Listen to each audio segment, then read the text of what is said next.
तपाई यतिखेर हेर्दै हुनुहुन्छ त्रिशुली खबर टिभी। 24 घण्टा ताजा खबरको लागि हाम्रो च्यानललाई सब्स्क्राइब गर्नुहोला, नजिक रहेको बेल आइकन दबाई हामीसँग जोडिनुहोला।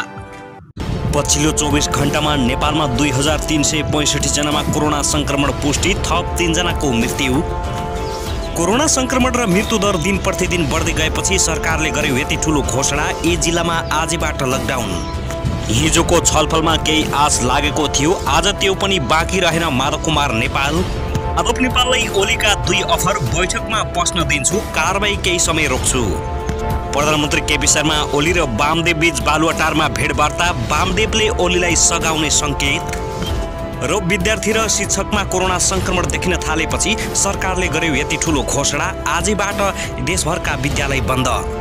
अब हेर्नुहोस् पूरा समाचार।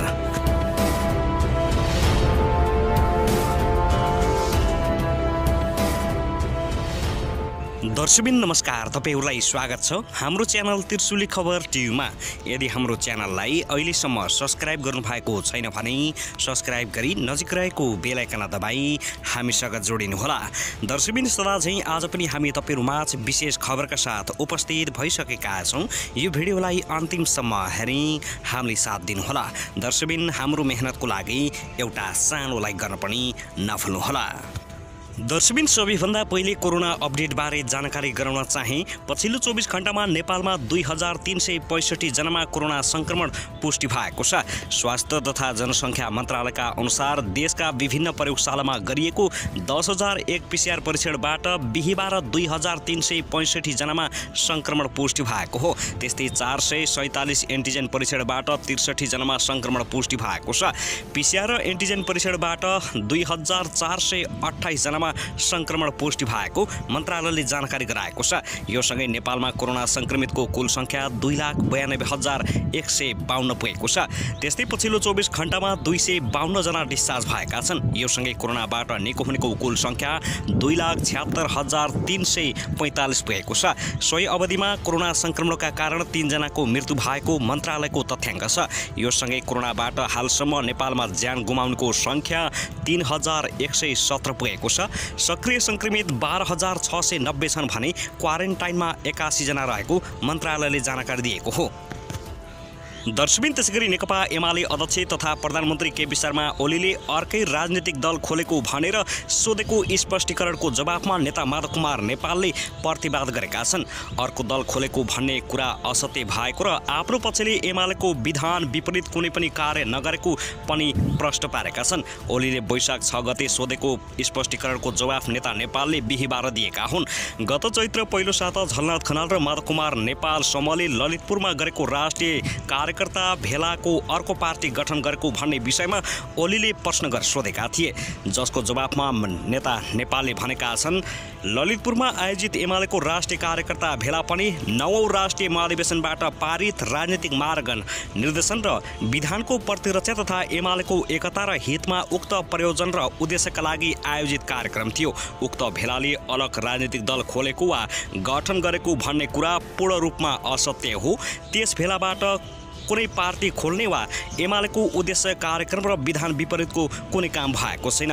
त्यस्तै प्रधानमन्त्री एवं नेकपा एमालेका अध्यक्ष केपी शर्मा ओलीसँगको वार्तामा कुनै प्रगति नभएको नेकपा नेता माधव कुमार नेपालले बताएका छन्। बिहीबार होटल मेरियटमा बसेको दुवै नेताहरूबीचको छलफलपछि उनले भने हिजोको छलफलमा केही आश लागेको थियो, तर आज त्यो आश पनि बाँकी रहेको छैन। दुवै नेताबीचको छलफलमा कुनै प्रगति नभएको नेता नेपालले बताएका छन्। उनले भने मिल्ने सम्भावना पनि देखिएको छैन, अब छलफल कहिले हुन्छ थाहा छैन। नेता नेपालले अब कहिले बैठक बस्छ भन्ने कुनै टुङ्गो नलागेको बताएका छन्। दर्शकबिन त्यसैगरी सत्तारूढ दल एमालेमा चर्कदो विवादका बीच बिहीबार अबेर प्रधानमन्त्री निवास बालुवाटारमा प्रधानमन्त्री केपी शर्मा ओली र नेता वामदेव गौतम बीच भेटवार्ता भएको छ। बालुवाटारमा भएको यो भेट सकारात्मक रहेको बालुवाटार निकट स्रोतले जनाएको छ।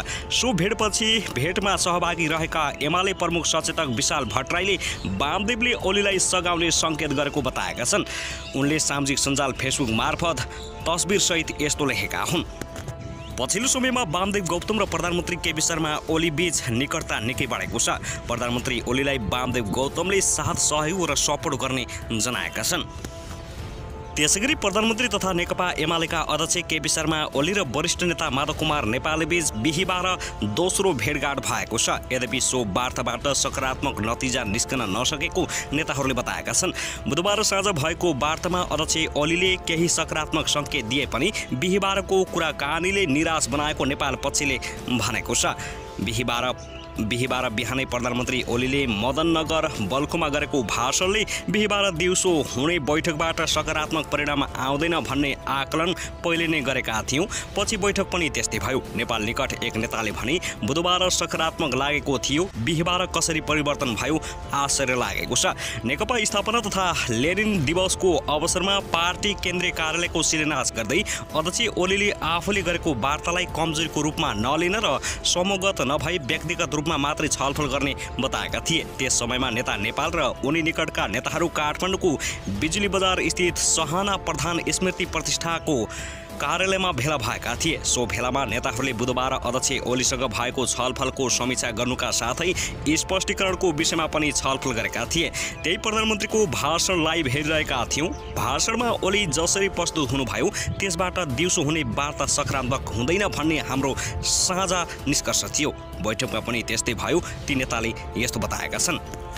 दर्शकबिन त्यसैगरी काठमाडौँ उपत्यकाका मुख्य अस्पतालहरूमा कोरोना बिरामी उपचारका लागि व्यवस्था गरिएका आइसियु र शय्या भरिएका छन्। शय्यामा भरिएपछि अस्पतालहरूले स्वास्थ्य तथा जनसङ्ख्या मन्त्रालयको समन्वयमा अन्यत्र रेफर गर्नुपर्नेको जनाएका छन्। कोरोना बिमारीको उपचारका लागि व्यवस्था गरिएका शय्या भरिभराउ भएपछि अन्यत्र रेफर गर्नुपर्नेको पाटन अस्पताल कोभिड-19 उपचार संयोजक डा विमल पाण्डेले बताएका छन्। पाटन अस्पतालमा कोभिडका बिरामीको उपचारका लागि 190वटा सामान्य र 21वटा आइसियु शय्या छुट्याइएको छ। 3 दिनदेखि सबै शय्या प्याक भएका छन्। आएका बिरामीलाई मन्त्रालयमा फोन गरेर अन्यत्र रेफर गरेका छौँ, डा पाण्डेले भनेका छन्। शुक्रराज ट्रपिकल तथा स्वररोग अस्पतालले पनि कोभिडका बिरामी बढेपछि शय्या भराउ भएको जनाएको छ। दोस्रो लहरको कोरोना सङ्क्रमणपछि पनि मानिसले जनस्वास्थ्यका मापदण्ड पालना नगरेको, भिडभाड हुने कार्यक्रम जारी राखेकाले सङ्क्रमण तीव्र रूपमा फैलिएको उनीहरूले औल्याएका छन्। सरकारले उपचारका लागि शय्या विस्तार गरे पनि जनशक्ति व्यवस्थापनमा चुनौती हुने स्थिति रहेको वीर अस्पतालका कोभिड उपचार चिकित्सक डा कार्कीले बताएका छन्। शय्या मात्र भएर हुँदैन, उपचारका लागि जनशक्ति पनि तयार हुनुपर्छ। त्यो सम्भव देखिएको छैन। उनले भने सरकारले सङ्क्रमणको चेन ब्रेक गर्न कम्तीमा 2 साताका लागि कडा लकडाउन गर्नुपर्ने सुझाव चिकित्सकले दिएका छन्। अब कम्तीमा 2 साताका लागि लकडाउन नगरेमा नियन्त्रण सम्भव नदेखेको उनको भनाइ छ। पाटन स्वास्थ्य विज्ञान प्रतिष्ठानका कोभिड उपचार डा संयोजक पाण्डेले यस्तो बताएका छन्। पछिल्लो समयमा नेपालमा कोरोना सङ्क्रमण दिन प्रतिदिन बढ्दै गएपछि अधिकांश जिल्लाहरू लकडाउन गरिएको छ। बाँके वीरगञ्ज लगायत विभिन्न जिल्लाहरूमा बुधबारदेखि नै लकडाउन जारी गरिएको हो। भारतमा कोरोना सङ्क्रमण दिन प्रतिदिन बढ्दै गएको र मृत्युदर पनि बढ्दै गएको भन्दै भारतबाट नेपालीहरू फर्किनेको लाइन लागेको छ। सीमा नाकाहरूमा कडाइका साथ पालना गर्न भनिए तापनि हजारौँको सङ्ख्यामा दिन प्रतिदिन भारत पसेका नेपालीहरू धमाधम नेपाल फर्किएका छन्। सो कारणका पनि नेपालमा कोरोना सङ्क्रमण तीव्र बनेको छ। सरकारले विद्यालयमा कोरोना सङ्क्रमण र शिक्षक विद्यार्थीमा कोरोना सङ्क्रमण देखिएपछि अधिकांश जिल्लाका विद्यालयहरू वैशाखभर बन्द गर्ने निर्णय गरेको छ। त्यसै अन्तर्राष्ट्रिय हवाई उडान पनि अब तत्कालै बन्द गर्नुपर्ने सरकारले सङ्केत गरेको छ।